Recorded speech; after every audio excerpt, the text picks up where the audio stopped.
মসজিদে ওমর রাদিয়াল্লাহু তাআলা আনহু। আমরা এই যে মসজিদ দেখাচ্ছি আপনাদেরকে, চলেন এই দিকে ঘুরে আসি। দেওয়ালগুলো অনেক পুরাতন পুরাতন মনে হচ্ছে, তাই না? মাশাআল্লাহ অনেক পুরাতন। এখানে আবার এই যে লোকজনের নাম লিখছে, হায় রে অত্যাচার রে ভাই, যেখানে যায় সেখানে নাম লিখে রাখছে, আরবি বাংলা উর্দু সব। এটা কি একটা ব্যাপার কোন তো, কেমন একটা বাজে ব্যাপার না? এটা হচ্ছে আপনারা দেখছেন দর্শক, মসজিদে ওমর রাদিয়াল্লাহু তাআলা আনহু। এই ওমর রাদিয়াল্লাহু তাআলা আনহু যে মসজিদটা, সে মসজিদটার এখন মনে হয় বন্ধ। এই যে তালা তুলা মারা আসছে, দেখছেন আমার মসজিদ। এই আগেকার পাথর দিয়ে সুন্দর করে ইয়ে করা আছে। এ তো খোলা আছে নাকি?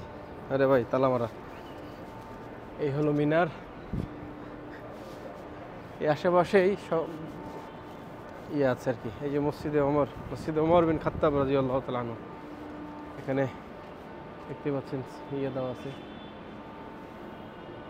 মসজিদে ওমর বিন খাত্তাব রাদিয়াল্লাহু তাআলা আনহু। এখানেও সেই মসজিদটা অনেক সুন্দর মাশাআল্লাহ, কিন্তু যাওয়ার কোনো পারমিশন নাই।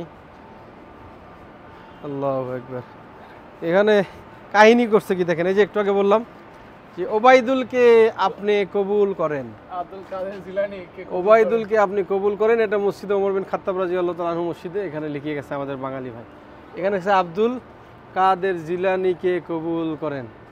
এ ভাই আপনার কি একটা অবস্থা দেখেন। এটা হচ্ছে মসজিদে ওমর বিন খাত্তাব রাদিয়াল্লাহু তাআলা আনহুর যে মসজিদ, সেটার হচ্ছে দরজা। এটা একটা হেরিটেজ সেন্টার। এই যে এখানে আবার লিখছে হাফেজ মাওলানা গিয়াসউদ্দিন বাংলাদেশি কুমিল্লা। এই আবার মার্চ মোর সবই লিখছে। কি একটা বেকুবের দল সব আমাদের বাংলাদেশির ভাই। তো এই হলো মসজিদে ওমর রাদিয়াল্লাহু তাআলা আনহুর ভিউ। আমি খুব সংক্ষিপ্তভাবে, যেহেতু ভিতরে প্রবেশ করার কোনো ইয়া নাই, সংক্ষিপ্তভাবে আপনাদের জন্য ভিডিওটা শেষ করছি।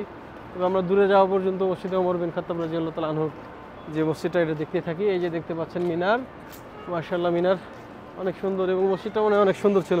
মোহাম্মদ, তুমি কোনোদিন ঢুকছো? কেউ ঢোকেনি? কতদিন হলো বন্ধ আনুমানিক? 18 সাল থেকে বন্ধ, মানে করোনার পর থেকে এগুলো বন্ধ হয়ে আছে। তো মসজিদ ওমর বিন খাত্তাব রাদিয়াল্লাহু তাআলা আনহু থেকে সাইনিং আউট, মোহাম্মদ আশরাফুল ইসলাম। আসসালামু আলাইকুম ওয়া রাহমাতুল্লাহি ওয়া বারাকাতুহু।